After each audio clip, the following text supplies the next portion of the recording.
Hi hello friends, நீங்க பார்த்துட்டு இருக்கிறது நம்ம டெக் தமிழ் சேனல். இன்னைக்கான வீடியோவில் நம்ம எதை பத்தி பார்க்க போறோம் அப்படின்னு கேட்டீங்கன்னா, EB அதாவது பாத்தீங்கன்னா ஒரு மீட்டர் ஒரு இடத்துல இருந்து இன்னொரு இடத்துக்கு எப்படி நம்ம ஷிஃப்ட் பண்றது அப்படின்னு சொல்லிட்டு இந்த வீடியோவில் பார்க்கலாம். ஷிஃப்ட் பண்றதுக்கு தேவையான முக்கியமான டாக்குமெண்ட்ஸ் என்ன, இதுல நம்ம எவ்வளவு பே பண்ணணும் அப்படிங்கறத இந்த வீடியோவில் A to Z டீடைலா வந்து சொல்லியிருக்கேன்.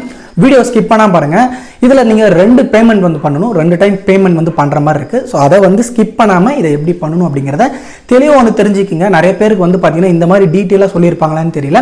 இந்த ரெண்டு பேமெண்ட்டும் நான் எப்படி பே பண்ண, அது மட்டும் டாக்குமெண்ட்ஸ் என்ன வச்சேன் அப்படிங்கிறத இந்த வீடியோவில் தெளிவாக சொல்லியிருக்காங்க. ஸோ ஃப்ரெண்ட்ஸ், வீடியோக்குள்ள போறதுக்கு முன்னாடி இந்த மாதிரி இன்ஃபர்மேஷன்ஸ் எல்லாம் நீங்க உடனே தெரிஞ்சுக்கணும் அப்படின்னா நம்ம சேனலை மறக்காம கீழே இருக்கக்கூடிய ரெட் கலர் பட்டனை பிரஸ் பண்ணி சப்ஸ்கிரைப் பண்ணீங்க. கூடவே ஒரு பெல் ஐக்கானை கிளிக் பண்ணிட்டீங்கன்னா நாங்க போடக்கூடிய வீடியோஸ்ல உங்களுக்கு உடனே நோட்டிபிகேஷனா வந்துடும். ஸோ ஃப்ரெண்ட்ஸ், இது வந்து எக்ஸிஸ்டிங் கனெக்ஷனுக்கு தான் இந்த ஷிஃப்ட் பண்றது. அதாவது ஒரு இடத்துல இருந்து இன்னொரு இடத்துக்கு மீட்டரை நம்ம வந்து ஷிஃப்ட் பண்ண போறோம், இடம் மாற்றம் செய்ய போகிறோம்.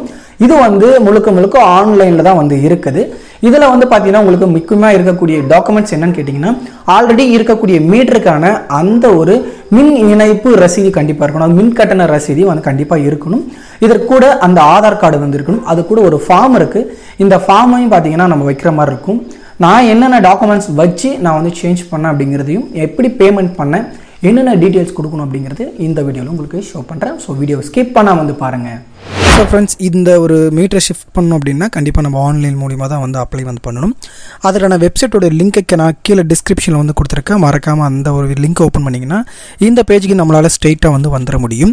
இதில் நம்ம என்ன டாக்குமெண்ட்ஸ் வைக்கணும் அப்படிங்கிறத நான் இந்த அப்ளை பண்ண பிறகு என்ன ஷோ ஆகுது அப்படிங்கிறத உங்களுக்கு டீட்டெயிலாக காமிச்சு உங்களுக்கு என்ன டாக்குமெண்ட்ஸ் இருக்கணும் அப்படிங்கிறத நான் உங்களுக்கு சொல்லிக்க விரும்புகிறேன். ஸோ இந்த வெப்சைட்டுக்கு வந்த பிறகு பார்த்தீங்க அப்படின்னா இங்கே ஆன்லைன் சர்வீசஸ்ன்னு இருக்கும், அதை வந்து கிளிக் பண்ணிக்கோங்க. இந்த ஆன்லைன் சர்வீஸ் கிளிக் பண்ணிங்கன்னா இதில் வந்து பார்த்தீங்க அப்படின்னா ஷிஃப்டிங் ஒர்க்கர்ஸ் இருக்கும், LT ஷிஃப்டிங் ஆஃப் மீட்டர்ஸ் இருக்கும். இதை வந்து கிளிக் பண்ணிக்கோங்க. இதை கிளிக் பண்ண பிறகு உங்களுக்கு பார்த்தீங்கன்னா மின் இணைப்பு, அதாவது சர்வீஸ் கனெக்ஷன் நம்பர் இங்கே டைப் பண்ண சொல்லியிருப்பாங்க. இந்த சர்வீஸ் கனெக்ஷன் நம்பரை ஃபுல்லாக வந்து டைப் பண்ணிக்கோங்க. டைப் பண்ண பிறகு கீழே சப்மிட்னு இருக்கும், அதை வந்து கொடுத்துக்குங்க. இப்போ உங்களுக்கு பார்த்தீங்கன்னா இந்த ஒரு சர்வீஸ் கனெக்ஷனில் இருக்கக்கூடிய மொபைல் நம்பர் மேலே வந்து உங்களுக்கு ஷோ ஆகிருக்கும். கீழே OTPன்னு இருக்கும். இந்த மொபைல் நம்பர் இருந்தால் மட்டும்தான் இந்த OTP பார்த்தீங்கன்னா உங்களுக்கு ரிசீவ் ஆகிருக்கும். இந்த OTPயை மறக்காமல் இதில் வந்து பார்த்தீங்க அப்படின்னா டைப் பண்ணிக்கோங்க. இப்போ இந்த மொபைல் நம்பர் கண்டிப்பாக உங்கள் கையில் இருக்கணும். அது இல்லை அப்படின்னா இந்த EB கனெக்ஷனில் இந்த மொபைல் நம்பரை நம்ம அப்டேட் பண்ண வேண்டியது வரும். கண்டிப்பாக அந்த மொபைல் நம்பர் அப்டேட் பண்ண பிறகு தான் இந்த ஒரு OTP ஷிஃப்டிங் மீட்டரே வந்து பார்த்தீங்கன்னா கண்டிப்பாக உங்களால் வந்து பண்ண முடியும். இப்போ நான் OTP போட்ட பிறகு கீழே வேலிடேட் OTPன்னு இருக்கும், அதை வந்து கொடுத்துக்குங்க. இப்போ கொடுத்த பிறகு உங்களுக்கு வந்து மேலே பார்த்தீங்க அப்படின்னா application for shifting meter service connections வந்திருக்கும், டெபாசிட் கான்ட்ரிபியூஷன் ஒர்க் அப்படின்னு சொல்லி வந்திருக்கும். அதற்கு கீழே வந்து பார்த்தீங்கன்னா விண்ணப்பதாரர் பெயர், அதாவது உங்களுடைய பேரும் கீழே உங்களுடைய அட்ரஸும் வந்து கொடுத்துருப்பாங்க. இதில் வந்து பார்த்தீங்க அப்படின்னா இதில் உங்கள் பேரும் அட்ரஸும் வந்து நீங்கள் எடிட் பண்ண முடியாது.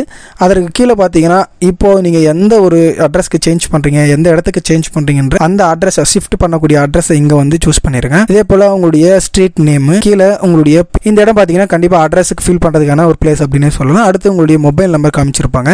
அதே போல் இதில் பார்த்தீங்கன்னா இமெயில் ஐடி கண்டிப்பாக நீங்கள் டைப் பண்ணி தான் ஆகணும். இதில் வேணா மேனிட்டரி போட்டிருக்காது, நீங்கள் போடலன்றதுனால விட்டுட்டு நீங்கள் சப்மிட் பண்ணிங்கன்னா சப்மிட் ஆகாது. கீழே பார்த்தீங்கன்னா உங்கள் சர்வீஸ் கனெக்ஷன் நம்பர் கொடுத்துருப்பாங்க. அதே போல் இது டொமஸ்டிக்கா கமர்ஷியலா அப்படிங்கிறதையும் கொடுத்துருப்பாங்க.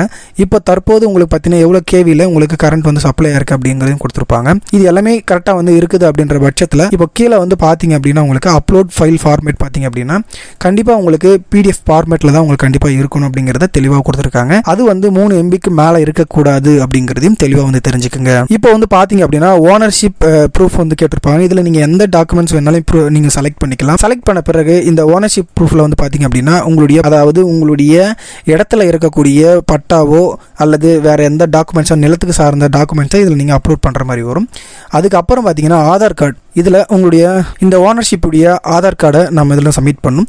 அடுத்து ஒயிட் மீட்டர் கார்டுன்னு வந்து கொடுத்துருக்காங்க. அதாவது என்னன்னு கேட்டிங்கன்னா நீங்கள் பில்லு கட்டுறீங்க பார்த்தீங்களா, அந்த பில்லை வந்து உங்களுக்கு ஒரு ஒயிட் ஷீட்டில் ஃபஸ்ட்டு அட்டையில் மாதிரி வந்து கொடுப்பாங்க, அதை சப்மிட் பண்ணலாம்.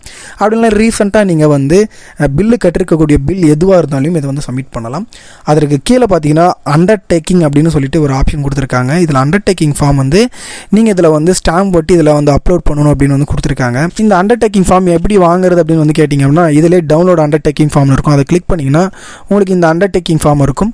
ஸோ இதை ஃபில் பண்ணிவிட்டு நீங்கள் ஸ்டாம்ப் ஒட்டி இந்த சிக்னேச்சர் பண்ணி இதை வந்து நீங்கள் அப்லோட் பண்ணிக்கணும். இது வந்து பார்த்தீங்க அப்படின்னா ப்ரொசீஜர், நீங்கள் ஸ்டெப் பை ஸ்டெப்பாக எந்த ஒரு இஷ்யூமே இல்லாமல் பண்ணணும் அப்படின்னா இதில் வந்து இந்த ப்ராசஸ் 4 நீங்கள் கம்ப்ளீட் பண்ணிட்டீங்கன்னா எந்த ஒரு பிரச்சனையும் இல்லை. ஸோ ஃப்ரெண்ட்ஸ், இந்த 4 டாக்குமெண்ட்ஸ் தான் ரொம்பவே ஒரு முக்கியமான டாக்குமெண்ட்ஸ். இது பெரிய மேஜர்லாம் ஒன்றுமே இல்லை. இதை நீங்கள் ப்ராப்பர்ட்டி டேக்ஸ் வைக்கணும் அப்படிங்கிற எந்த ஒரு விஷயமும் கிடையாது. இது வந்து எந்த ஒரு இஷ்யூமே இல்லாமல் இந்த 4 ப்ரூஃபை கரெக்டாக வச்சுட்டிங்க அப்படின்னா உங்களுக்கு ஈஸியாக வந்து ஷிஃப்ட் பண்ணி கொடுத்துருவாங்க. ஒரு சில இம்பார்ட்டண்டான நியூஸை நான் கீழே டிஸ்கிரிப்ஷனில் கொடுத்துருக்கேன். கமெண்ட் செக்ஷனில் உங்களுக்கு வேணும்னா கமெண்ட் பண்ணுங்கள். ஏதாவது டவுட் இருந்தால் கண்டிப்பாக உங்களுக்கான கிளாரிஃபிகேஷன் வந்து கிடைக்கும். இதுதான் தேவையான டாக்குமெண்ட். கொடுத்த பிறகு கீழே சப்மிட் தி அப்ளிகேஷன் இருக்கும், அதை வந்து கிளிக் பண்ணிக்கோங்க. ஸோ அதை கிளிக் பண்ண பிறகு உங்களுக்கு பார்த்தீங்கன்னா அப்ளிகேஷன் டீட்டெயில்ஸ், உங்களுடைய பேர், இப்போ உங்களுக்கு பார்த்தீங்க அப்படின்னா அப்ளிகேஷன் ரெஃபரன்ஸ் நம்பர் கிரியேட் இருக்கும். அதை கரெக்டாக வந்து மறக்காமல் எடுத்து வச்சுக்கோங்க. கீழே வந்து பார்த்தீங்க அப்படின்னா ஷிஃப்டிங் ஆஃப் மீட்டர் போர்டுன்னு வந்து கொடுத்துருக்காங்க. அதற்கு கீழே உங்களுக்கு எவ்வளோ அமௌண்ட் பே பண்ணணும், நீங்கள் என்னென்ன டாக்குமெண்ட்ஸ் அப்லோட் பண்ணிருக்கீங்கன்றதை ஷோ பண்ணிருப்பாங்க. இதை வந்து பார்த்துட்டு கீழே வந்து பாத்தீங்கன்னா அமௌண்ட் இருக்கும். அதற்கு கீழே ரெஃபரன்ஸ் நம்பர்னு ஒன்று இருக்கும். மறக்காம இந்த நம்பரை நோட் பண்ணி வச்சுக்கோங்க. இப்போதைக்கு இந்த அமௌண்ட்ல வந்து 242 ரூபாய் நீங்க வந்து பே பண்ற மாதிரி இருக்கும். இதை நீங்க ஜஸ்ட் பே அப்படிங்கிறத வந்து கொடுத்துருங்க. பே கொடுத்தீங்க அப்படின்னா உங்களுக்கு நெட் பேங்கிங் உள்ள போகும். அந்த அமௌண்ட்டை நீங்க வந்து பே பண்ணிக்கலாம். அடுத்ததா பாத்தீங்கன்னா இன்னொரு பேமெண்ட் பண்ணணும். இது ஜஸ்ட் நீங்க ரிஜிஸ்டர் பண்றதுக்கான அமௌண்ட் தான். அதுக்கப்புறம் நீங்க வந்து இந்த லைன் வந்து பாத்தீங்க அப்படின்னா இபிக்கு போயிட்டு அந்த லைன்ல ஓகே அப்படின்னு சொல்லிட்டு வந்து ஷிஃப்ட் பண்றதுக்கான அப்ரூவல் கொடுத்தாங்க அப்படின்னா மறுபடியும் நீங்கள் ஒரு அமௌண்ட்டை பே பண்ணணும். அதற்கு என்ன செய்யணும் பார்த்தீங்க அப்படின்னா சேம் இந்த வெப்சைட் மூலிமா பார்த்தீங்க அப்படின்னா ஆன்லைன் சர்வீஸை கிளிக் பண்ணிக்கோங்க. கிளிக் பண்ணிங்கன்னா இதில் பே ஆன்லைன் இருக்கும், அதை வந்து கிளிக் பண்ணிக்கோங்க.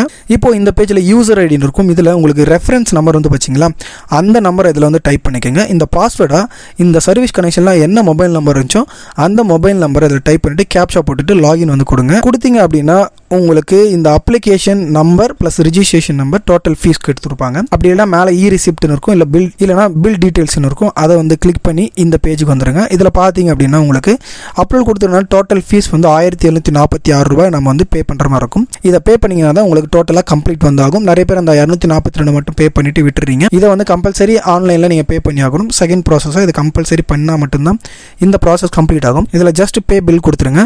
கொடுத்தீங்கன்னா அந்த அமௌண்ட் எது எதுக்குன்னு சொல்லிட்டு ஜிஎஸ்டியோட கொடுத்துருப்பாங்க. கொடுத்துட்டு எது வந்து சார்ஜஸ் இருக்குன்னு பார்த்துட்டு சார்ஜஸ் இல்லாத ஒரு பேங்கை சூஸ் பண்ணி நீங்கள் பே பண்ணிடுங்க. பே பண்ண பிறகு டவுன்லோடு ரிசிப்ட் வந்துடும். இப்போ இந்த ரிசிப்ட் எடுத்து நீங்கள் டவுன்லோட் பண்ணி வச்சுக்கோங்க. ஸோ வித்தின் பார்த்தீங்கன்னா உங்களுக்கு வந்து உடனே உங்களுக்கு இந்த ஷிஃப்ட் பண்ணுறதுக்கான ப்ராசஸ் வந்து இபிலேருந்து எடுத்துருவாங்க.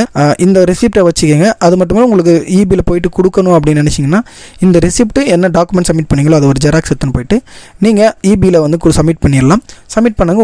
உடனே உங்களுக்கு பார்த்தீங்க அப்படின்னா இந்த ஷிஃப்ட் பண்ணுறதுக்கான ப்ராசஸ் வந்து உங்களுக்கு கம்ப்ளீட் ஆகிடும். ஒரு சிலர் வந்து சொல்வீங்க இந்த மாதிரி வந்து என்கிட்ட வந்து பில்லே இல்லை, ஏன்னா 100 யூனிட்டுக்குள்ளே வந்துச்சுன்னா பில் உங்களுக்கு வராது. ஒருவேளை பில் எனக்கு வேணும் அப்படின்னா அட்வான்ஸ் பே பண்ணி நீங்கள் பில் எடுக்க முடியும். அதுக்கப்புறம் பார்த்தீங்க அப்படின்னா இப்போது வந்து இந்த ஒரு ஷிஃப்ட் பண்ணுற ஒரு பெயர் பார்த்தீங்க அப்படின்னா அவர் இல்லை, டெத் ஆகிட்டு இருக்காரு. ஒருவேளை நான் வந்து இதை ஷிஃப்ட் பண்ணணும் அப்படின்னு நினச்சிங்கன்னா அதற்கான தனி ப்ராசஸ் வந்திருக்கு. நீங்கள் இபியில் கேட்டிங்கனாலும் சொல்லுவாங்க. இதை நீங்கள் ஷிஃப்ட் பண்ணணும்னா அந்த ஓனருடைய யார் பேரில் இருக்கோ அவங்க வந்து ஒப்புதல் கொடுக்கணும். ஒருவேளை அவங்க தவறு இருந்தால் கண்டிப்பாக ஒப்புதலோட இந்த லீகல் சர்டிஃபிகேட் அல்லது மணிகர் சான்று இது ஒரு சில இதெல்லாம் இருந்துச்சு அப்படின்னா ஈஸியாக இந்த மீட்டரை ஷிஃப்ட் பண்ணிக்கலாம். உங்கள் ஃப்ரெண்ட்ஸுக்கு வந்து என்ன மறக்காம வந்து ஷேர் பண்ணிக்கோங்க. இந்த வீடியோ பிடிச்சதை லைக் பண்ணிக்கோங்க. ஸோ தேங்க்ஸ் ஃபார் வாட்சிங்.